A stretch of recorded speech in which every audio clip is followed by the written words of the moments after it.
Pada kesempatan kali ini kita akan bahas amalan-amalan apa yang bisa menjadikan seorang memiliki istana di surga. Dan ini bisa dilakukan dengan oleh kaum muslimin secara umum, yang miskin maupun yang kaya.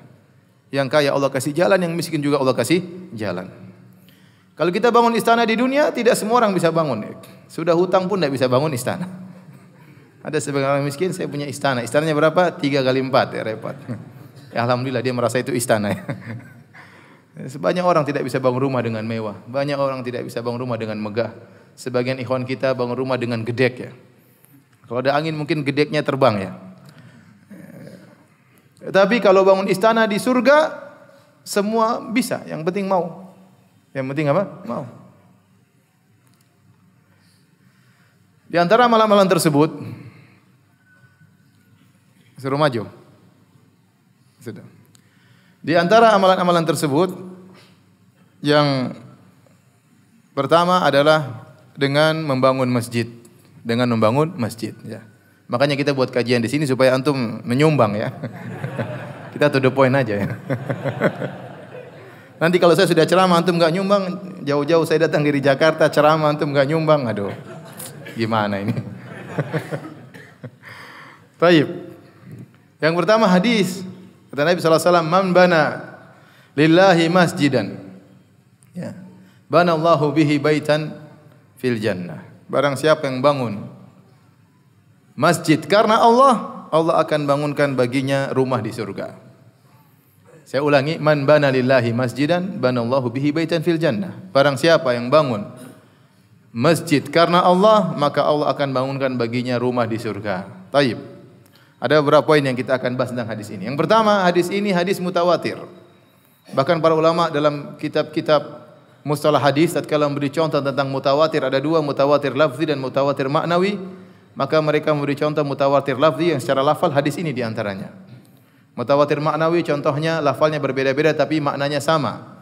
Seperti hadis tentang Nabi kalau berdoa angkat tangan, maka hadisnya maknawi. Sekali Nabi berdoa dalam haji wada, terkadang Nabi berdoa tatkala istisqa Jadi tetapi kalau dilihat maknanya terlalu banyak hadis yang menjelaskan Nabi berdoa angkat angkat tangan. Contoh seperti hadis tentang Dajjal. Hadis tentang Dajjal juga mutawatir tapi maknawi. Karena hadisnya dalam konteks yang berbeda-beda tetapi semua menyebutkan tentang Dajjal. Yang lebih kuat dari hadis mutawatir lafzi. Hadis mutawatir lafzi itu lafalnya satu, yang riwayatkan banyak, lafalnya sama. Contoh hadis man kadzaba alayya muta'ammidan falyatabawa maq'adahu minan nar. Barang siapa yang sengaja berdosa atas namaku, siapkan kapelingnya di neraka jahanam. Ini hadis mutawatir lafzi. Banyak sahabat yang meriwayatkannya.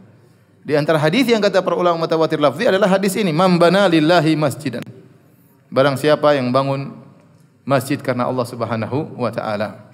Oleh karena salah seorang ulama berkata, mimma tawatara hadithu man kadzab wa man bana lillahi masjidan wahtasab wa ru'yatu syafa'atun wal haudu wal masu 'alal khufaini wa hadhi ba'dhu. Kata sebagian ulama di antara hadis-hadis mutawatir adalah hadis man kadzaba alaihi muta'ammidan, barang siapa yang sengaja berdosa namaku, siapkan kapeling neraka. Hadis barang siapa yang bangun masjid karena Allah, maka Allah akan bangunkan baginya rumah di surga. Kemudian hadis tentang ru'yah, melihat Allah di surga, hadisnya diriwayatkan lebih dari 26 sahabat atau sekitar 26 sahabat. Kemudian hadis tentang syafaat, hadisnya sangat banyak. Hadis tentang haud telaga Nabi SAW sekitar 50, ada yang mengatakan 80 sahabat. Dan hadis tentang al-masu al-khufain juga sekitar 80 sahabat. Di antara hadis yang banyak diriwayatkan sahabat adalah hadis ini yang sedang kita bahas. Man bana lillahi masjidan. Barang siapa yang bangun masjid karena Allah wahtasab dan berharap pahala dari Allah Subhanahu wa taala. Tatkala kita mengatakan hadis ini mutawatir, berarti yang meriwayatkan banyak sahabat, mungkin lebih 10. Berarti Nabi sering mengulang-ulangi lafal ini. Sehingga diriwayatkan oleh banyak sahabat. Berarti Nabi punya perhatian besar tentang hadis ini. Memotivasi kaum muslimin untuk membangun apa? Masjid. Oleh karenanya amalan pertama yang dilakukan oleh Nabi begitu sampai di Kuba, Nabi bangun masjid. Masjid Kuba. Bukan Masjid Bantul Begitu Nabi SAW juga sampai di kota Madinah, pusat kota Madinah, yang pertama Nabi bangun apa? Masjid Nabawi. Itu kegiatan pertama yang Nabi kerjakan, bangun masjid. Karena masjid sentral, tempat kegiatan kaum muslimin. Bahkan ketika Nabi SAW sampai di pusat kota Madinah, waktu itu Nabi SAW berjalan dengan ontanya, dan ontanya berjalan sendiri menuju lokasi pembangunan masjid. Sahabat mencegat Nabi, "Ya Rasulullah, mampir di rumah kami, mampir di rumah kami." Kata Nabi, "Da'uha fa innaha ma'murah." Biarkan ontaku berjalan, dia sedang diperintah oleh Allah Subhanahu wa taala. Terus dicegat lagi sebagian sahabat, "Ya Rasulullah, mampir ya." Kata Rasulullah SAW, "Da'uha fa innaha ma'murah." Biarkanlah dia berjalan, sungguhnya sedang diperintah. Sampai akhirnya unta tersebut singgah di tempat lokasi pembangunan Masjid Nabawi. Sayyidina Nabi bertanya, milik siapa ini? Dijelaskan kepada Nabi, milik Sahal dan Suhail, dua anak yatim dari Bani Najjar. Maka tatkala mereka berdua tahu Nabi ingin bangun masjid, mereka ingin menghadiahkan kepada Nabi tanah tersebut. Tapi Nabi tidak mau. Nabi tidak mau. Padahal bukan kebiasaan Nabi menolak hadiah. Bukan kebiasaan Nabi menolak apa? Hadiah. Tetapi karena ini berkaitan dengan bangun masjid, Nabi ingin keluar dari koceknya sendiri, ingin dari uangnya sendiri, dari hartanya. Maka Nabi membeli dari dua anak yatim tersebut tanah untuk bangun apa? Masjid. Dan ini dilakukan sama tatkala Nabi berhijrah. Ketika Nabi berhijrah ke kota Madinah, Abu Bakar radhiyallahu anhu menyiapkan 2 ekor onta. Kemudian Abu Bakar mengatakan, "Ya Rasulullah, ini onta saya siapkan buat engkau." Kata Nabi, "La illa bi thaman." Saya tidak mau ambil kecuali saya bayar. Padahal bukan kebiasaan Nabi menolak hadiah, dan Nabi biasa menerima pemberian dari Abu Bakar dan para sahabatnya. Tetapi karena hijrah adalah amalan yang mulia, Nabi ingin berhijrah dengan hartanya sendiri, ya. Maka akhirnya dibangunlah Masjid Nabawi dan Nabi ikut serta dalam bangunan masjid tersebut. Maksud saya para hadirin, hadis ini adalah hadis mutawatir, menunjukkan Nabi sering mengulang-ulangi hadis tersebut dan didengar oleh para sahabat, sehingga para sahabat meriwayatkan kepada kita dari jalur yang banyak untuk mengingatkan kaum muslimin ini amalan yang sangat mulia. Membangun masjid karena Allah Subhanahu wa taala. Antum bangunkan rumahnya Allah. Gimana tidak mulia? Makanya masjid dinisbahkan kepada Allah, idhafatu tasyrif. Dinisbahkan kepada Allah untuk memuliakan bangunan tersebut. Disebut Baitullah, rumah Allah. Tatkala dinamakan rumah Allah, maka harusnya Anda perhatian. Harusnya Anda rela mengeluarkan harta Anda untuk membangun rumah tersebut. Ini sudah semangat, terus keluar uang enggak keluar, awas ya.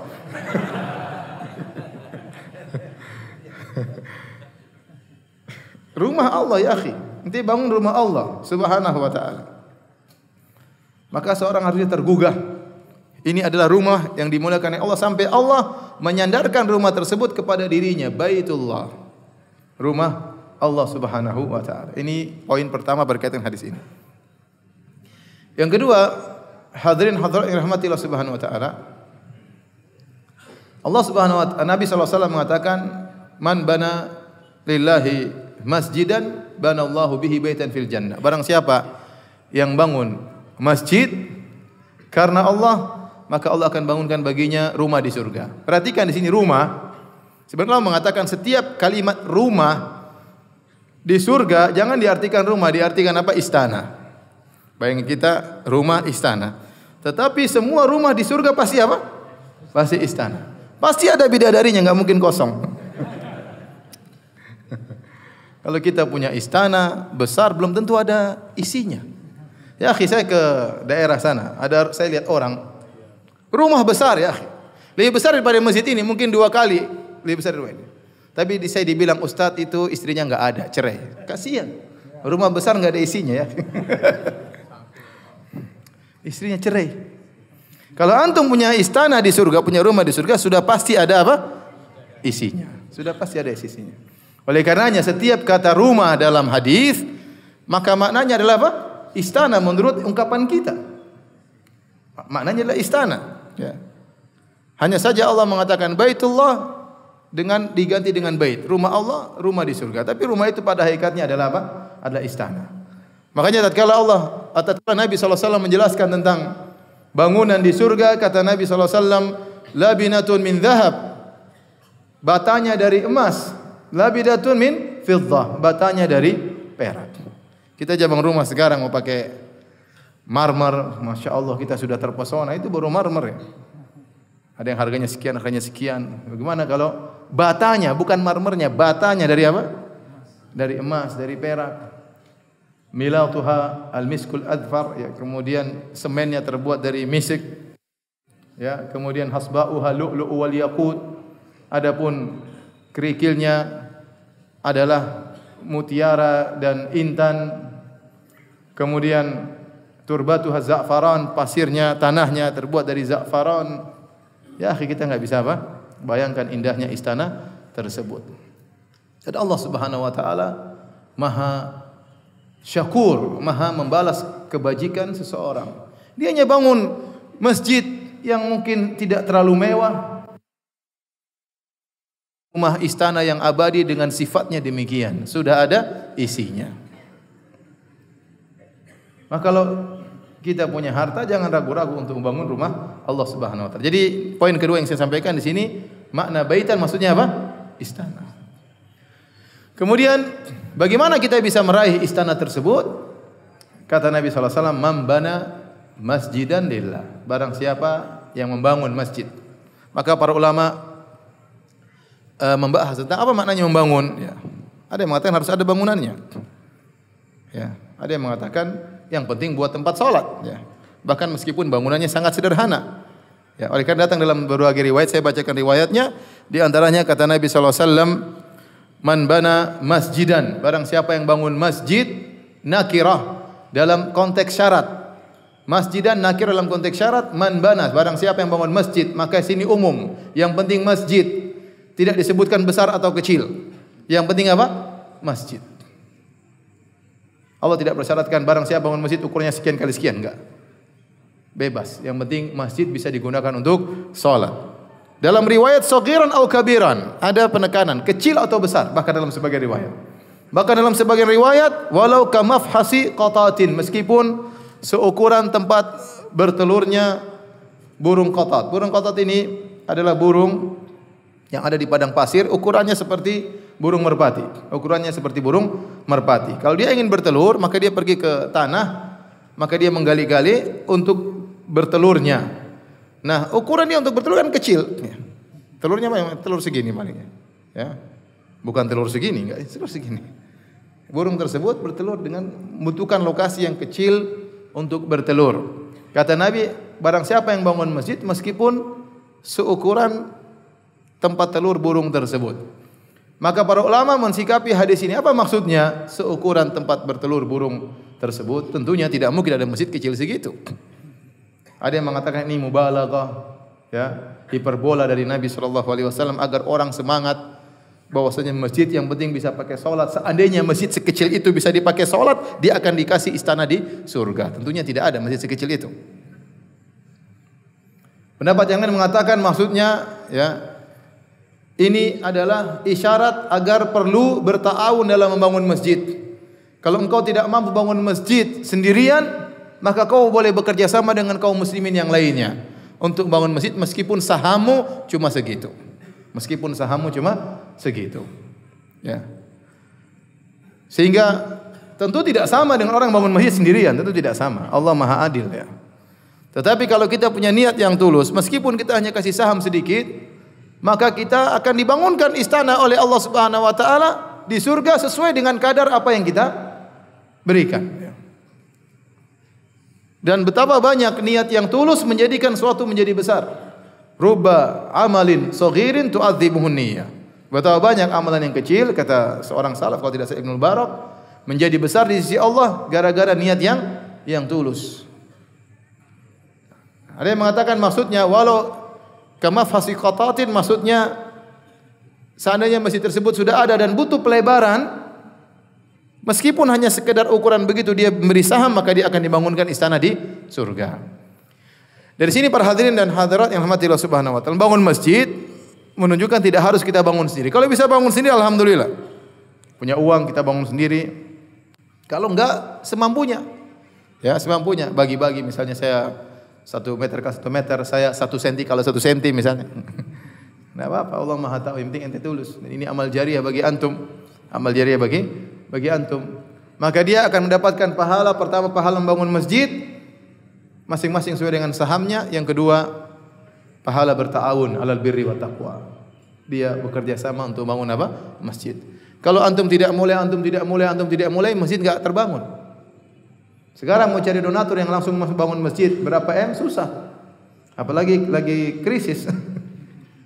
Maka perlu ta'awun, kerjasama. Wa ta'awun alal birri wa taqwa. Saling tolong menolong dalam kebajikan. Dan di antara ta'awun yang sangat baik adalah tolong menolong membangun rumah Allah Subhanahu wa taala. Maka jangan antum meremehkan apa yang antum miliki.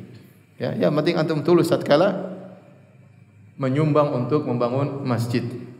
Taib. Berikutnya kata Nabi SAW, lillah. Man bana lillahi masjidan. Barang siapa yang bangun karena Allah. Ini poin yang sangat penting, yaitu harus ikhlas kepada Allah Subhanahu wa taala. Kita bangun masjid bukan untuk bangga-banggaan, apalagi uang orang bukan uang kita. Ada orang bangun masjid bangga uang orang pada uang sumbangan. Uang dia saja dia tidak boleh sombong, tidak boleh bangga, apalagi uang orang. Bangun pondok bangga-banggaan, bangun masjid bangga-banggaan. Masjid bukan untuk bangga-banggaan. Masjid untuk bukan dipamerkan, enggak. Ini masjid rumah Allah untuk kita isi, untuk kita makmurkan. Dan kalau seorang sudah bangun, maka itu bukan milik dia lagi, milik Allah Subhanahu wa taala. Makanya disebut dengan Baitullah, milik Allah, bukan milik dia lagi. Milik Allah Subhanahu wa taala. Makanya disyaratkan lillah, harus karena Allah Subhanahu wa taala. Ibnul Jauzi rahimahullah taala berkata, barang siapa yang bangun masjid kemudian namakan masjidnya dengan namanya, ini ba'idun anil ikhlas. Ini orang jauh dari keikhlasan. Misalnya Anda bangun masjid terus Masjid Firanda, Masya Allah. Setiap janda yang lewat goyang. Firanda punya masjid, Masya Allah. Enggak boleh. Oh saya ikhlas. Ya ente ikhlas, kalau ente ikhlas ngapain tulis nama ente? Kita tidak menuduh ente ria, tetapi kata Ibnul Jauzi ini tanda dia sangat jauh dari keikhlasan. Makanya ingat, bangun masjid bukan untuk bangga-banggaan. Antum misalnya bangun masjid, antum namakan dengan nama bapak antum. Buat apa ya? Bapak antum sudah tidak ria, dia sudah meninggal, selesai. Tapi bisa jadi antum yang ria. Itu masjid saya bangun buat bapak saya. Itu wakaf dari saya buat bapak saya. Itu seakan-akan antum pamer dengan amalan antum. Tidak perlu. Menamakan masjid boleh, ya. Tetapi masjid itu milik Allah Subhanahu wa taala. Jadi bukan untuk dibangga-banggakan, bukan untuk diriakan, ya. Nabi SAW menamakan sebagian masjid, Nabi mengatakan Masjid Bani Zuraik. Itu namanya kata para ulama lit ta'rif laisa lit tamlik. Nama masjid itu untuk membedakan masjid satu dengan masjid yang lain, ya. Ya, kalau bilang masjid mana? Masjid Bantul. Namanya apa? Masjid Bantul. Ya, repot, masjid di Bantul banyak. Tapi kalau Masjid Abdurrahman bin Auf, Bantul lah orang tahu masjid ini, ya. Jadi untuk membedakan satu dengan yang lainnya. Adapun masjid milik siapa? Milik Allah. Milik Allah. Maka harus ikhlas kepada Allah Subhanahu wa taala. Man bana lillahi masjidan banallahu bihi baitan fil jannah, maka Allah akan bangunkan dia rumah di surga. Ini amalan yang paling utama dalam mempermudah antum bangun istana di surga adalah bangun apa? Masjid. Antum bangun rumah Allah Subhanahu wa taala, amal antum menjadi amal apa? Jariyah, ya. Ya, karena setiap masjid ini dipakai, digunakan untuk beribadah kepada Allah, antum dapat saham pahala yang terus mengalir. Antum sudah meninggal dunia, pahala terus apa? Mengalir, dan ini adalah nikmat yang luar biasa. Taib.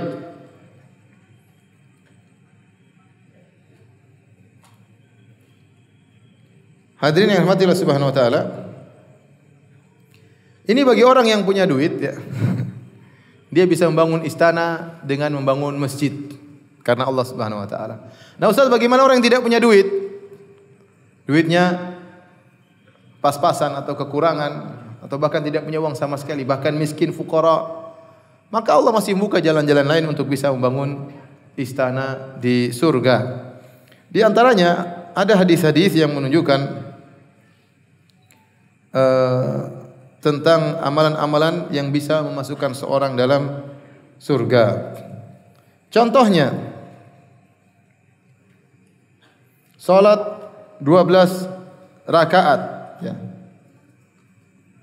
Salat rawatib. Sebagaimana dalam hadis Ummu Habibah, man shalla 12 rak'atan fil yaumi wa lailah banallahu bihinna baitan fil jannah. Barang siapa yang salat 12 rakaat, salat sunnah rawatib sehari semalam, maka Allah akan bangunkan baginya istana di surga. Ingat ya. Ini amalan berat.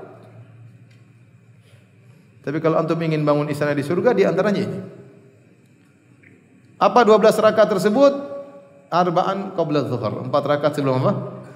Duhur. Kemudian 2 rakaat setelah zuhur. Sudah berapa? 6. Kemudian 2 rakaat setelah maghrib. Sudah berapa? 8. 2 rakaat setelah isya. Sudah berapa? 10. 2 rakaat sebelum subuh. 12 rakaat. 12 rakaat. Jaga tiap hari.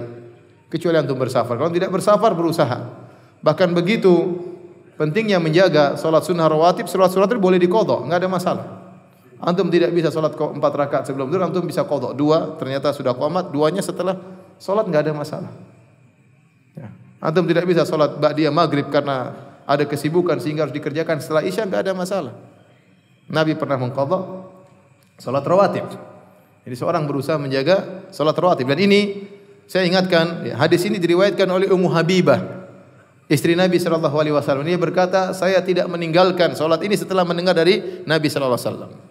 Karena salat rawatib ini diremehkan oleh banyak wanita.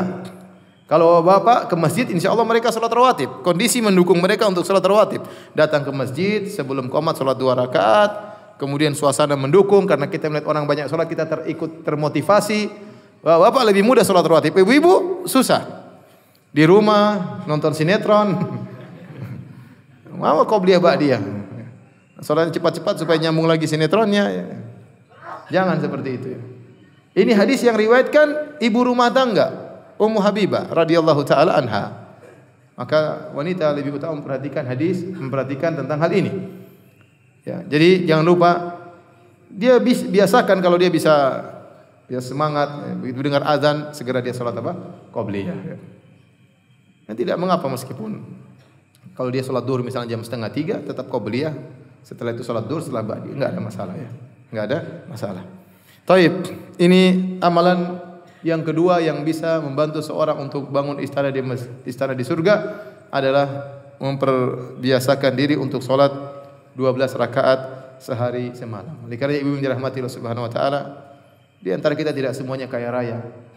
Tidak semua kita memiliki rumah yang mewah. Maka jangan sampai kita di dunia sudah rumahnya sangat sederhana, di akhirat juga tidak dapat rumah. Kalau kita tidak sempat memiliki rumah yang mewah di dunia, kesempatan bagi kita untuk bangun rumah semewah-mewahnya, istana semegah-megahnya di surga kelak. Caranya di antaranya dengan salat 12 rakaat kita jaga. Kemudian di antara amalan yang bisa membantu seorang bangun istana di surga adalah membaca doa tatkala masuk ke pasar. Kata Nabi sallallahu alaihi wasallam, "Man dakhala as-suqa faqala la ilaha illallah wahdahu la syarikalah. Lahul mulku wa lahul hamdu yuhyi wa yumiit wa huwa hayyun la yamut." Ini tambahan ini. Wa huwa hayyun la yamut. Biyadihil khair wa huwa ala kulli syai'in qadir. Wa huwa hayyun la yamut biyadihil khair wa huwa ala kulli syai'in qadir. Kataballahu lahu alfa hasanah wa maha anhu alfa sayyi'ah. Wa rafa'alu alfa darajah wa bana lahu baitan fil jannah. Di antara pahala yang Allah kasihkan yaitu Allah akan bangunkan baginya istana di surga. Jadi doa masuk pasar apa? Asyhadu an la ilaha illallah wahdahu la syarikalah lahul mulku wa lahul hamdu yuhyi wa yumitu wa huwa hayyun la yamut biyadihil khair wa huwa ala kulli syai'in qadir. Sudah hafal belum? Ulangi. La ilaha illallah wahdahu la syarika. Ini kasih amalan ya, amalan. La ilaha illallah wahdahu la syarikalah. Ulang. La ilaha illallah wahdahu la syarikalah.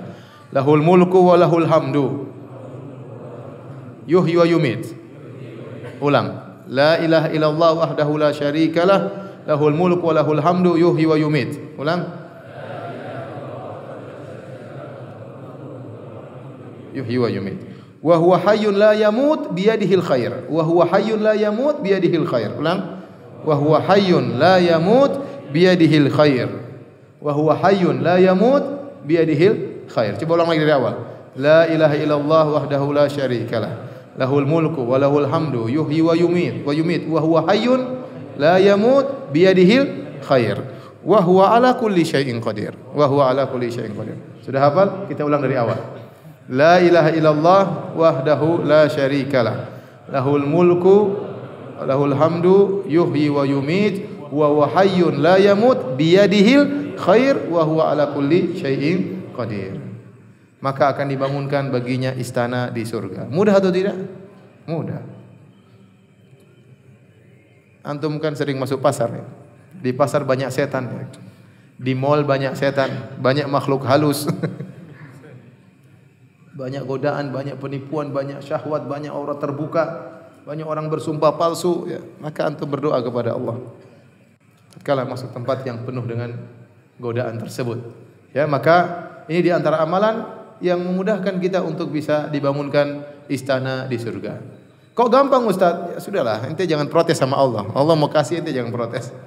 Terserah Allah. Allah suka dengan kalimat tauhid. Allah mau kasih ente apa terserah Allah Subhanahu wa taala. Ente masuk pasar ente ingat Allah Subhanahu wa taala. Ente ingat kalimat tauhid tatkala masuk pasar. Allah mau kasih istana di surga, enggak usah protes ya. Karena sebagian orang mengatakan gampang sekali Ustaz. Gampang tapi dia enggak kerjakan. Dan itu banyak ibadah seperti itu. Zikir pahalanya banyak tapi enggak dikerjakan. Makanya Syekh Utsaimin rahimahullah mengatakan ibadah yang mudah pahalanya besar namun mahrum, banyak orang yang mahrum, banyak orang tidak mengerjakan, di antaranya zikir. Di antaranya zikir waktu masuk pasar. Baik. Ini hadis dihasankan oleh Syekh Albani rahimahullahu taala. Ada lagi yang lebih mudah lagi, amalan lain. Kata Nabi sallallahu alaihi wasallam, berapa menit lagi ya? Man sadda furjatan fi saffin rafa'ahu Allahu biha darajah wa bana lahu baitan fil jannah. Barang siapa yang menutup celah dalam saf salat, maka Allah akan mengangkat baginya derajat dan Allah bangunkan baginya istana di surga. Gampang kan? Ada orang misalnya batal kemudian pergi, antum masuk situ. Ya, jangan sampai safnya terputus karena Allah suka saf yang rapat. Allah suka saf yang tidak terputus ya. Antum bisa bangun istana di surga. Jadi jangan ragu-ragu kalau ada orang saf terputus antum masuk agar saf tersebut rapat. Atau antum lihat ternyata celahnya terlalu besar ya, antum masuk di tengah-tengah. Masuk dengan penuh kelembutannya. Jangan dengan lembut ya. Dan Nabi mengatakan linu fi aidi ikhwanikum wala tad'u furujat wala tadharu furujati lisyaitan. Dalam riwayat linu fi aidi ikhwanikum wala tadharu furujati lisyaitan. Kata Nabi, wasiat Nabi sebelum, artinya tatkala orang hendak merapikan saf, kata Nabi, lemah lembutlah dengan saudara kalian, dengan tangan saudara kalian, jangan biarkan ada celah dalam apa? Saf. Kita pun kalau ada teman yang masuk, maka kita berikan tempat buat dia agar dia bisa mendapat apa? Saf, sehingga saf bisa tertutup dengan rapi. Nah, barang siapa yang menutup saf tersebut, maka dia akan dibangunkan istana baginya di surga. Kemudian ada lagi amalan yang mudah. Membaca surat Al-Ikhlas 10 kali. Hadis ini disahihkan oleh Syekh Albani atau dihasankan oleh Syekh Albani rahimahullahu taala. Kata Nabi sallallahu alaihi wasallam, "Man qara'a qul huwallahu ahad 10 marrat, banallahu lahu baitan fil jannah." Barang siapa yang membaca qul huwallahu ahad 10 kali, maka Allah bangunkan baginya istana di surga. Ini surat disebut surat apa? Al-Ikhlas. Tentunya kata para ulama, baca dengan merenungkan, memahami maknanya, bukan sekedar baca saja. Baca dengan memahami maknanya. Ya, karena asal dalam baca Al-Qur'an adalah baca dengan memahami. Kenapa disebut dengan Al-Ikhlas? Li'annaha ukhlisat lillah. Karena surat ini murni, ikhlas artinya pemurnian. Karena surat ini murni untuk menjelaskan tentang keesaan Allah Subhanahu wa taala. Qul huwallahu ahad, Allahus samad, lam yalid wa lam yulad wa lam yakul lahu kufuwan ahad. Makanya kalau dikatakan apa syarat Tuhan? Mau jadi Tuhan harus memenuhi 4 persyaratan ini. Setiap yang ngaku Tuhan, setiap yang dianggap Tuhan harus diukur dengan barometer 4 ayat ini.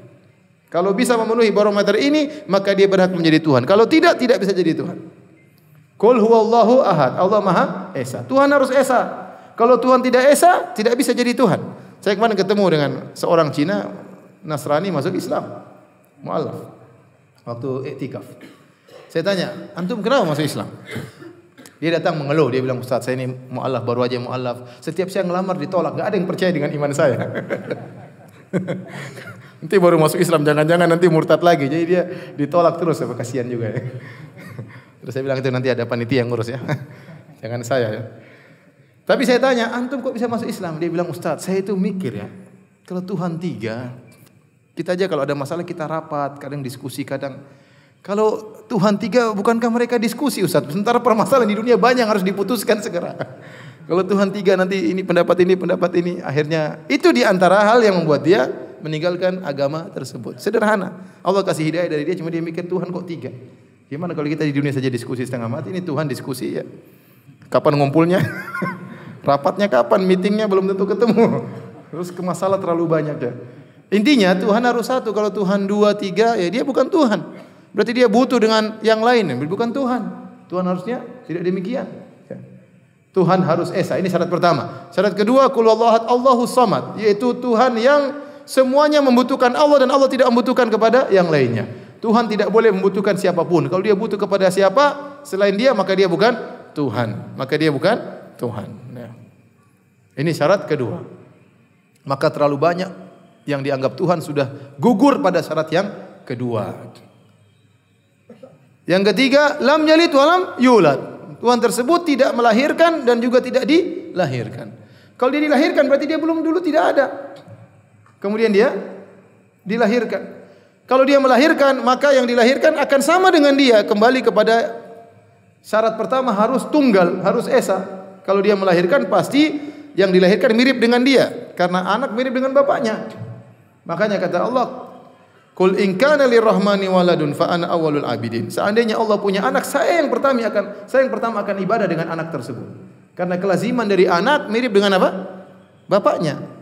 Dan tidak boleh, Tuhan tidak boleh punya, tidak boleh diperanakan. Kemudian walam yakul lahu kufuwan ahad, dan tidak ada yang serupa dengan dia. Inilah 4 syarat Tuhan, dan ini hanya dimiliki oleh siapa? Allah Subhanahu wa taala. Maka disebut dengan surat Al-Ikhlas, surat yang dimurnikan untuk menjelaskan tauhid kepada Allah Subhanahu wa taala. Barang siapa membacanya 10 kali dengan perenungan, dengan penghayatan, dan ini berbicara tentang tauhid, maka Allah kasih pahala besar, Allah bangunkan istana baginya di surga. Dan ini dalil akan keutamaan tauhid kepada Allah Subhanahu wa taala. Kemudian juga di antara amalan yang bisa membantu membangunkan istana di surga, hadis dihasankan oleh Syekh Albani rahimahullahu taala. Kata Nabi sallallahu alaihi wasallam, "Man shalla duha arba'an." Barang siapa yang salat duha 4 rakaat. Duha minimal 2 rakaat. Minimal 2 rakaat. Datang riwayat paling banyak 12 rakaat ya. Man salat duha arba'an wa qabla al-ula arba'an, dan dia salat 4 rakaat sebelum zuhur, banallahu baitan fil jannah, Allah akan bangunkan baginya istana di surga. Bismillahirrahmanirrahim. Alhamdulillah, salatu wassalamu ala Rasulillah wa ala alihi wa sahbihi wa ala. Kita lanjutkan pembahasan kita tentang amalan-amalan apa yang membantu kita untuk bisa Allah bangunkan bagi kita istana di surga. Di antaranya ini amalan sulit ya. Butuh kekuatan iman yang luar biasa, yaitu bersabar dan memuji Allah serta mengucapkan kalimat al-istirja, yaitu innalillahi wa inna ilaihi raji'un tatkala anak meninggal dunia. Kata Nabi sallallahu alaihi wasallam, "Idza mata waladul abdi qala Allah Ta'ala li malaikatihi." Jika meninggal anak dari hambaku, maka Allah berkata kepada para malaikatnya, "Qabattum walada abdi." Wahai para malaikatku, apakah engkau telah mengambil ruh dari anak hambaku? Fayaquluna na'am. Kata malaikat, iya ya Allah. Fayaqulu qabattum thamarata fuadihi. Apa kalian telah mengambil nyawa dari buah hati hambaku? Namanya anak buah hati ya. Fayaquluna na'am. Kata malaikat, iya ya Allah. Fayaqul madza qala abdi? Apa yang diucapkan oleh hambaku? Allah tahu, tapi Allah ingin menunjukkan bagaimana mulianya hambanya tersebut. Apa yang diucapkan hambaku tatkala kalian mengambil nyawa buah hatinya? Fayaqulun, maka malaikat berkata, hamidaka wastarja. Maka dia memujimu dan mengucapkan inna lillahi wa inna ilaihi raji'un. Fayaqulullah, maka Allah berkata, ubnu li abdi baitan fil jannah. Bangunkanlah bagi hambaku istana di surga, wasammuhu baital hamdi, dan namakan rumah tersebut dengan rumah pujian. Kenapa? Karena dia dalam kondisi diuji oleh Allah, ujian sangat berat, anak diambil oleh Allah Subhanahu wa taala, tetap memuji Allah, alhamdulillah ala kulli hal. Dan ini sangat berat. Maka seorang melatih diri tatkala diuji oleh Allah, ucapan yang dia ucapkan alhamdulillah ala kulli hal, inna lillahi wa inna ilaihi raji'un. Dua kalimat itu kalau kita ucapkan sangat membantu kita untuk apa? Bersabar menghadapi musibah apapun. Langsung kita ucapkan inna lillahi wa inna ilaihi raji'un. Alhamdulillah ala kulli hal. Sebelum kita ucapkan yang lain, ucapkan itu terlebih dahulu. Itu akan bantu kita untuk kuat dalam bersabar. Apalagi diuji seperti ujian seperti ini. Sebagian orang mungkin sudah ngaji, sudah bercadar, kalau anaknya diambil dia tidak terima, marah-marah, kembalikan anakku, kembalikan anakku.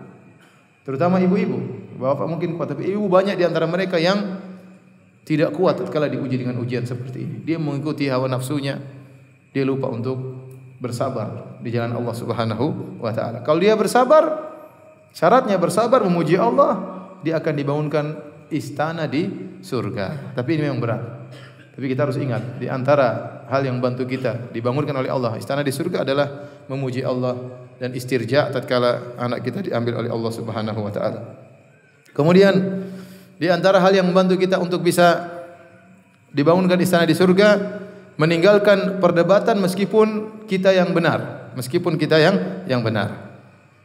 Demikian juga ya, meninggalkan canda dengan dusta karena Allah Subhanahu wa taala. Dan yang berikutnya memperbaiki akhlak karena Allah Subhanahu wa taala. Ini tiga perkara ini, meninggalkan perdebatan meskipun benar, meninggalkan dusta meskipun bercanda, kemudian memperbaiki akhlak. Ini tiga perkara rangkaian yang Nabi sebutkan dalam satu hadis. Kata Nabi sallallahu alaihi wasallam, "Ana za'imun bi baitin fi rabadil jannah liman tarakal mira'a wa in kana muhiqqan." Aku menjamin istana di pinggiran surga. Ada rabat, ada wasat, ada a'la dalam hadis ini. Aku menjamin istana di pinggiran surga bagi orang yang meninggalkan perdebatan meskipun dia yang benar. Wa ana za'imun bi baitin fi wasatil jannah liman tarakal kadhiba wa in kana mazihan. Dan aku menjamin istana di bagian tengah surga ya bagi orang yang meninggalkan dusta meskipun hanya bercanda.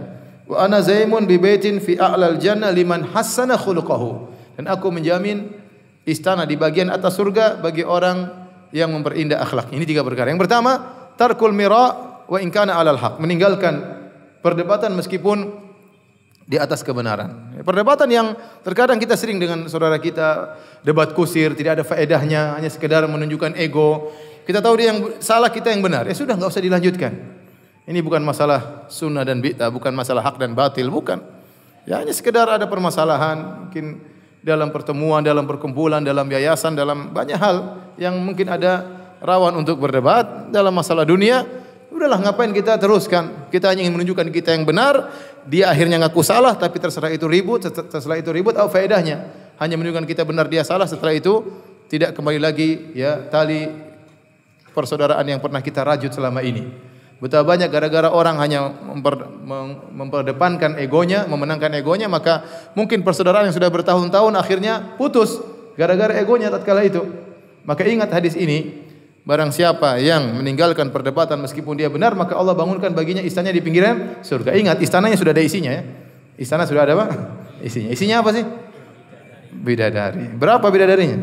Mau tahu aja. Yang jelas insyaallah banyak lah insyaallah. Jadi ingat, tidak ada yang buat kita bisa kuat meninggalkan ego kita kecuali ingat apa? Ingat pahala di surga. Ya, kalau kita ingat ada dapat istana, ada udahlah ngapain kita debat sama dia? Cuma dapat pengakuan saja. Duit juga enggak dapat, cuma dapat apa? Pengakuan. Apalagi dapat bidadari, enggak dapat apa-apa. Yang kedua, meninggalkan dusta meskipun dalam kondisi bercanda. Dan ini masih banyak dilakukan oleh sebagian ikhwan. Saya ingatkan kepada ikhwan, kalau ada teman kita yang dia berdusta, ya, meskipun bercanda, maka jangan ragu-ragu untuk menegur, tegur dengan baik. Ya, mungkin dia bikin lucu tapi dia dusta, kita tegur, ya, jangan, ini bohong, ya. Tidak boleh, ya. Kalau kau tinggalkan, kau akan dapatkan apa? Karena Allah, maka kau akan dapatkan istana di tengah surga, ya. Maka kita latih diri kita untuk bersihkan lisan kita dari kedustaan dalam kondisi apapun, termasuk dalam hal candaan. Dalam hal candaan. Maka kita kalau tinggalkan karena Allah dapat istana di tengah surga. Dan yang ketiga, ana zaimun bi baitin fi a'lal jannah liman hasana khuluquhu. Aku menjamin istana di bagian atas surga bagi orang perbaiki, memperindah akhlaknya. Dan ini adalah hadis yang sangat agung. Di antara sekian banyak hadis yang menjelaskan tentang agungnya akhlak adalah hadis ini. Bahwasanya orang yang berusaha memperbaiki akhlaknya, maka dia akan disediakan istana di bagian atas surga. Nah, ini mengkonsekuensikan kepada kita untuk men-scan diri kita. Kita ini masih banyak akhlak yang buruk. Kita harus scan diri kita dengan baik.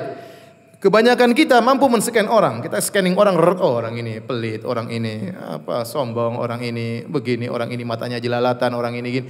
Kenapa? Kita pandai men-scan orang, tapi kita tidak pandai men-scan diri kita sendiri. Seharusnya kita lebih utama men-scan diri kita, memeriksa diri kita. General check up, kita ini apa penyakit kita? Ya. Kita periksa telinga kita suka dengerin apa, periksa mata kita suka ngelihat apa, periksa lisan kita suka kita ngomongin apa, periksa hati kita. Ya, adakah keangkuhan, sombongan, merendahkan orang lain, dengki, hasad, kita periksa. Itu semua untuk perbaiki akhlak kita. Kalau kita sudah periksa dengan baik-baik, kita tahu banyak kekurangan kita, maka kita berusaha memperbaiki. Nah, usaha kita itu untuk perbaiki akhlak mendatangkan kemudahan untuk dibangunkan istana bagi kita di surga yang paling tinggi. Oleh karenanya, di antara tiga ini, meninggalkan dusta meskipun bercanda, meninggalkan perdebatan meskipun benar, dan perbaiki akhlak, ini yang paling mulia.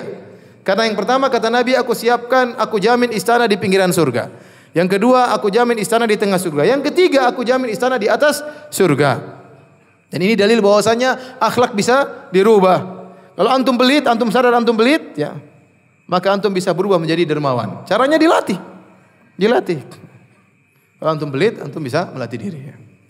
Kalau antum suka marah-marah, antum bisa rubah menjadi seorang yang penyabar. Wa man yatasabbar yusabbirhullah. Barang siapa yang melatih diri untuk bersabar, Allah akan jadikan dia suka bersabar. Kalau antum tahu ternyata antum akhlaknya suka merepotkan orang lain, suka minta tolong sama orang lain, suka minta ditraktir, jarang mentraktir, bergabung antara pelit dan enggak mau traktir orang, mintanya kapan traktir, sampai orangnya enggak enak, akhirnya apa?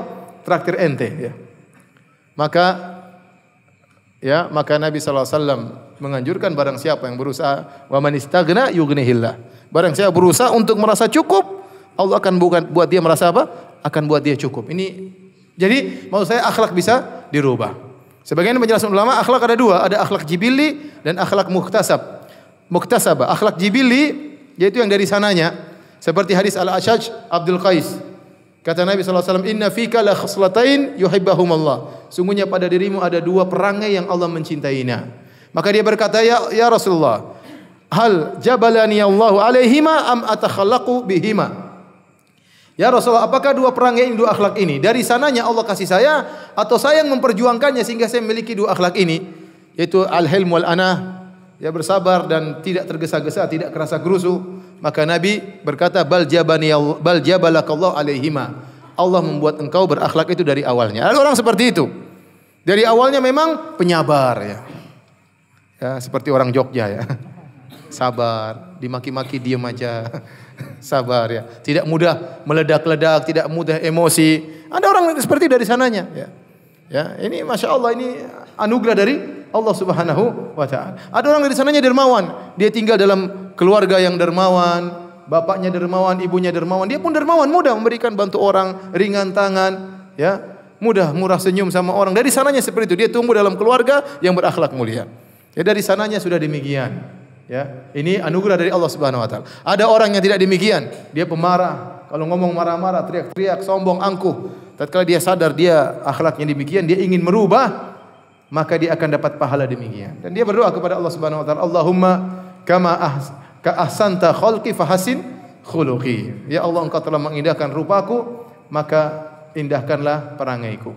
Inilah di antara dalil-dalil para hadirin dan hadirat yang rahmatillah subhanahu wa ta'ala yang bisa membantu kita untuk dibangunkan istana di surga. Kalau kita tidak punya istana di dunia, maka carilah istana di surga. Ya.